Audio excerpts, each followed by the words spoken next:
Hey everyone, Eric Watson here, freelance writer, player of games, writer of words, recorder of videos, and tabletop role-playing aficionado. Welcome to another DM's Guild review, my written and video review series where I take a look at the adventures and supplemental material at the Dungeon Masters Guild website. This video, I'll be reviewing the DM's Guild supplement, The Academy, the Wizard Class Hall, by Jason Bakos, Themis, Paraskevas, Matthew Whitby for Dungeons & Dragons 5th edition. A review copy has been provided for the purposes of this review. If you enjoy my videos, consider using my affiliate links for your DM's Guild shopping and supporting me via patreon.com/roguewatson. Shoutouts to my platinum patrons, Andrew, Richard, Joe, Will, Tiny Dancer, Nick, Andy, and Chris. And gold patrons, RPG Papercrafts, Charming Grenade, Pretty Boy, Numa, Marcos, Dave, Vicente, Gilberto, Sean, A.K., Cert 2B, Adam, Deathers Lounge, Sam, Arash, Olympus Buds, and Jerome. Thank you all very much for your support. So the Magic Wizard University has been a pretty standard fantasy trope now. Obviously, Harry Potter is the main one that we can all point to, and certainly popularized that idea, and I think did really fun things with it.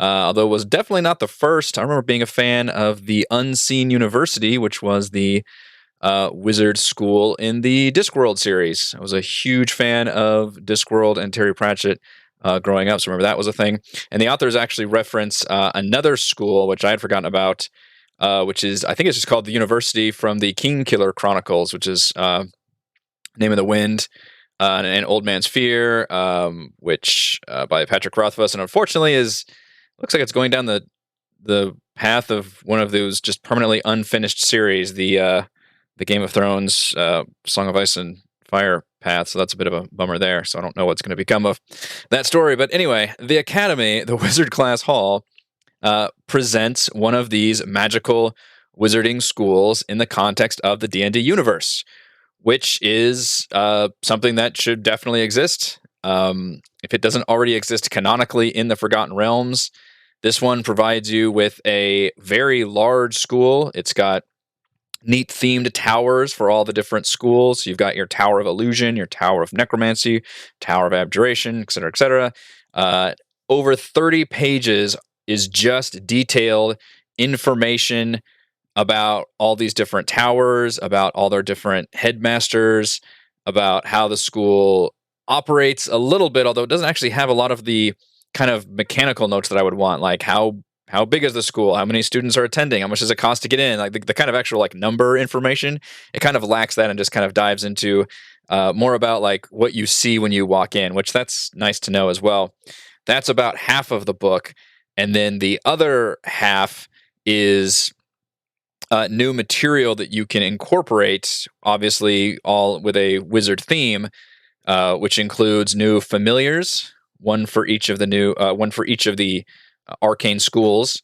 There are new specializations that you can take, which come with their own feats. So, for example, if you're an evocation wizard, you could specialize in being a pyromancer, and then you gain new feats that have to do with strengthening your fire spells, which is a cool idea.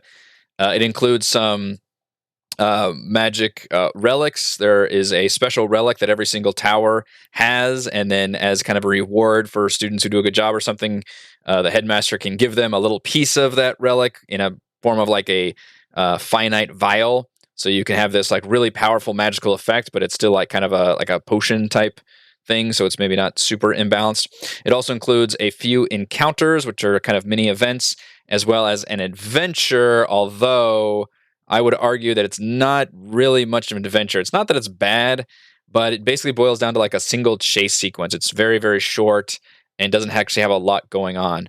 So ultimately, I have kind of mixed feelings about this whole product. I mean, I like the idea of a magic school. I think it's obviously a very solid concept. There's a lot of good material to mine from that.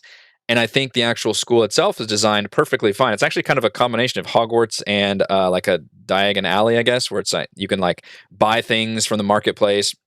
So the school itself is like a giant castle. In fact, I think they've got a picture here somewhere. I'm going to kind of flip through for a second until we get to the overall. Oh, geez, is it this far in? Man, you got to put this school picture way earlier. Oh, it's at the very end. Wonderful. I'm just going to skip through. There we go. Okay. This is included as a separate handout, but there's the school, and you can see there's actually like there's like a merchant stall, there's a forge place, there's things to buy in the middle, and then all the different towers or all the different schools actually take place. So there's a little artist's rendition there, which is pretty cool to see. I like that. I think that's the only original art, though. The rest is all just kind of standard stock D&D art, which would have been nice to see. The way it's organized is kind of 2 pages per school, and it would have been nice to at least have an art rendition of each master of the tower, which is a character who's given their own amount of information akin to the entire tower itself. So, for example, the Master Evoker is a Dragonborn, and obviously there's a picture of an elf here. So I would have liked to see that a little tied together, more thematic. If you're not going to have an original artist actually make these, then at least find a picture of a Dragonborn spellcaster to put in there if we can.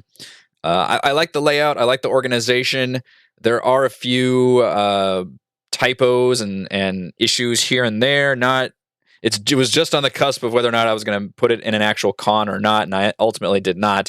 Although there is one specific section in the familiars where I was shocked at first because it lists the familiars, and then it's just kind of like a little paragraph where it's almost rambling about the powers. I'm like, how is this a thing? And at the very end of this product, there are the actual stat blocks. So I don't know if that was like placeholder text that needed to be moved over, but those stat blocks should have been either incorporated there in the text or eliminate the familiar section. And I'll show it to you in a second, and then just have them at the end and mention that, hey, here's our familiar stat blocks. What this lacks, however, is a compelling reason to actually use the Academy in a D&D campaign, which is a big problem that I have. So there's good information here about how the school works, a little bit of its history, as well as all the schools and how they're made up. And there's some fun details here and there, like the School of Necromancy is, it's not like the School of Dark Arts with Hogwarts. It is a legitimate, I guess it's defense against the dark arts in Hogwarts, but in here, they have necromancy has a bad reputation, so they're trying to do their best to make it so it's like the hospitals in the School of Necromancy, because it's all about life, and it's life and death, but obviously they try to heal people as well. There's some neat little bits, like the Tower of Abjuration includes training dummies that people have to protect as the students work to protect them. The Tower of Conjuration lacks stairs because students are just supposed to teleport around. The Illusion Tower is they all take place in different, dimensions or something, and you're supposed to, it's like randomly, when you go upstairs, you'll get all these different kind of rooms that you could end up in, because there's like a swamp room and all these other crazy rooms. Transmutation, of course, is where the laboratory is, and it's very much like a mad scientist area. So they paint a cool picture of all these really thematic rooms and areas, which is very, very cool. I don't get as much of a good picture about what is student life like, and how many years are you supposed to attend here, and is this meant for young students like a Hogwarts where it's like a K through 12 or whatever, or is it meant for an all ages come in and we'll help you train out, or is it like the X-Men facility where it's like, hey, you've got an aptitude and we need to bring you in and hone your powers? How much does it cost to get in? All those kind of information I found a bit lacking. But the most important part that I found lacking is, why are we going to use this academy in a D&D campaign? Because for the most part, a wizard might have this as part of their background information, like, hey, I attended, the academy and learned my skills there, but now I'm part of this adventuring party. So when am I ever going to actually use this academy? Well, it could be part of that character's personal quest, is like, hey, a headmaster has contacted you, they need you to come back and look something up, or maybe a rogue wizard has been expelled, but they had some kind of dangerous thing, and we need you to investigate that, and they're still here on campus. And I want all of those ideas and adventure hooks in this text. Give me a reason to actually use the academy in my D&D adventure. Now, there are some encounters that you can have when you're here, which some of them spoke to things that I was like, well, that's kind of a cool idea. Why don't we get more of that? For example, there's one of them is a student is injured during a teleportation race. And I was like, what the hell is a teleportation race? That sounds cool. Why isn't that detailed somewhere? And that's just kind of an encounter that you can have and figure out why they got injured, or somebody ends selling cursed relics in the marketplace. You can investigate that. So there's a little bit going on once you're at the academy. But again, why are we going to the academy? Why are we here? What's going on? What I really would have liked to see is at the very least, a D4, D6, D8 table of adventure hooks for using the Academy. I would have loved to have a full-on adventure that actually uses the Academy, and take one of two sides to it. Take either the side of, okay, we're all starting off in this academy, and maybe we've all got some kind of arcane magical aptitude, so we're all wizards and sorcerers, or maybe we are rogues and fighters who have who plan on going, arcane trickster and eldritch knight, for example. So we need to train in those skills, and then here's an adventure for those students, or have an adventure, or have a couple of adventures that are like, okay, here's the problem that we have. We need some adventurers to come in and do this. I need a reason to use this academy in my D&D campaign. And from reading this, 60 plus page supplement, I didn't really get a reason to use it. I mean, and it doesn't have a lot of really special, interesting things about it that you wouldn't normally already find in a magical university. And I get that a lot of that stuff's already touched upon, and they didn't want to make any, through lines or exact analogs between stuff that you've seen in Hogwarts. Like there's, at one point I read about, there's a were-jackal somewhere who transforms like once a week and can't help it, and they have to put him in a jail. That's kind of like whatever that werewolf character was in I think it was the second Harry Potter movie. So there are some analogies here and there. I was appreciative that it didn't appear to exactly rip off, Hogwarts being the biggest one.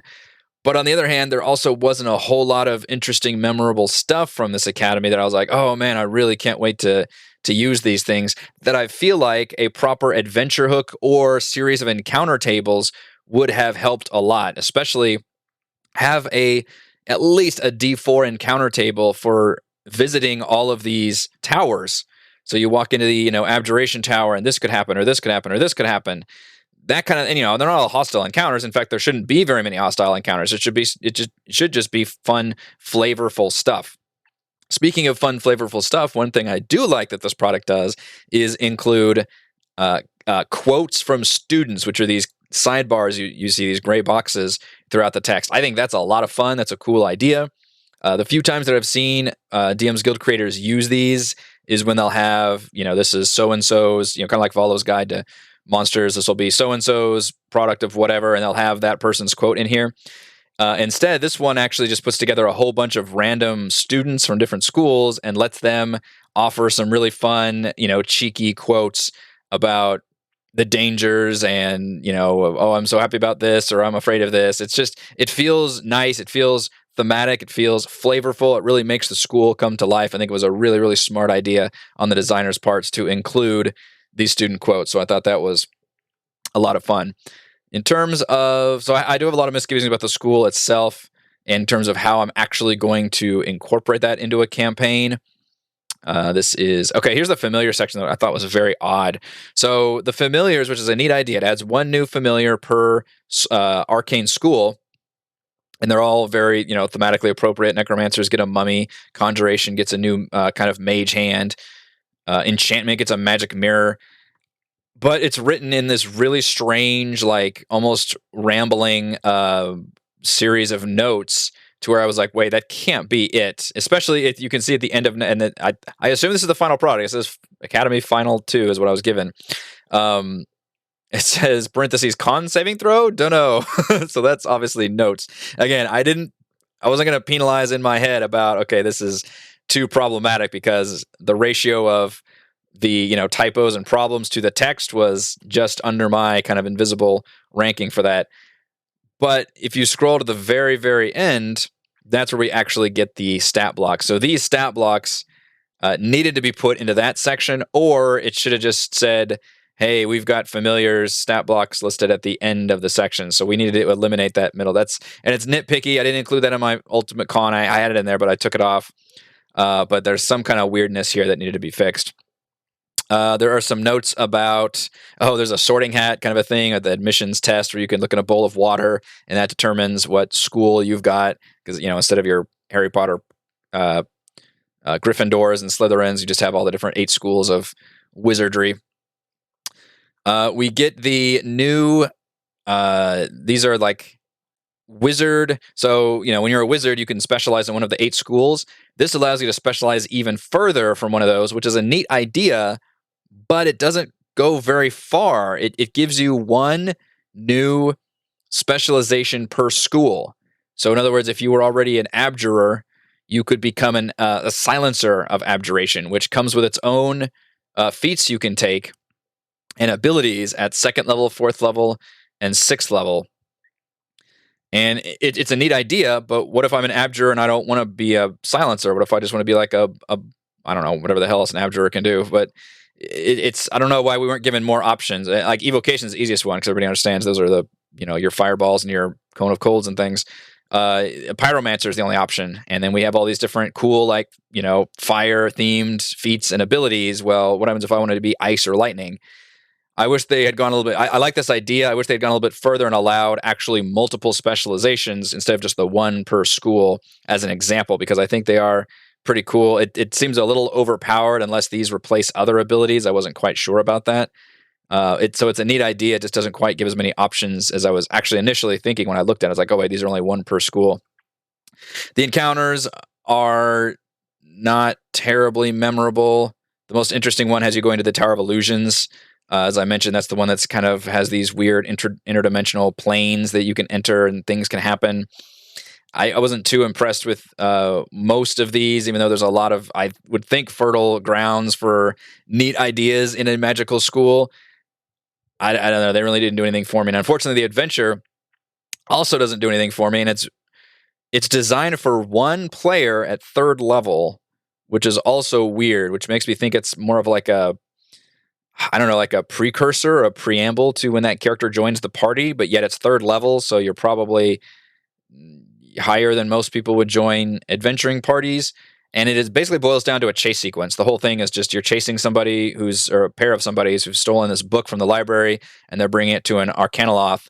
Although I do absolutely love the punny title, Arcanoloth and Found. Mwah, chef's kiss for that. Absolutely great. We get some maps, but they are kind of black and white graph paper design. There's not much going on here, though. It's not even a full adventure. It is just basically that chase sequence. You get to the end of it, you find the Arcanoloth, you battle her, and then that's the end of that whole thing. So, again, not much going on there. It seems like this could have been an encounter, but it was just slightly expanded to include some maps. Otherwise, it's got pretty much the same breadth and scope of an encounter. So I was very disappointed in the included adventure. We do get sidekicks, one per school, and these seem fun. They're all little students, basically, that could join you. They've all just have the stats of apprentice wizards. They don't really have their own stat blocks at all. So, but it's they've got their personality traits, ideals, bonds, flaws, which all the headmasters did as well, which are the other NPCs that are included. So, ultimately, mixed thoughts about the Academy. I still like the idea of a magic school. Having that in a D&D universe is very appropriate, and the amount of information we get from 30 pages is certainly deep enough, but I still don't have a reason to really use it in terms of the adventure hooks and encounters and events and things that actually make this place a fun place to adventure in versus a place that we just kind of like talk and read about. So I feel like it's lacking in a lot of areas. All right, let's go over my pros and cons for the Academy, the Wizard Class Hall. Pros, over 30 pages of detailed information about the Academy. Pros, fun, flavorful quotes from students at the Academy. I did like those little sidebars. And pros, 8 NPC wizard sidekicks, one per school. Cons, the mini adventure is very short and little more than a chase sequence. Disappointing. The other con is that the book lacks encounter and event tables and adventure hooks, which is kind of trying to be a succinct way of saying it lacks a compelling reason to explore or use this space in the context of a role-playing adventure campaign. Final verdict, the Academy provides the D&D version of Hogwarts, but without the adventure hooks and dramatic intrigue. Thank you to everyone for watching this video review. You can see my written review at roguewatson.com. You can support my work at patreon.com/roguewatson, and you can follow our own D&D adventures here on my YouTube channel. Thank you.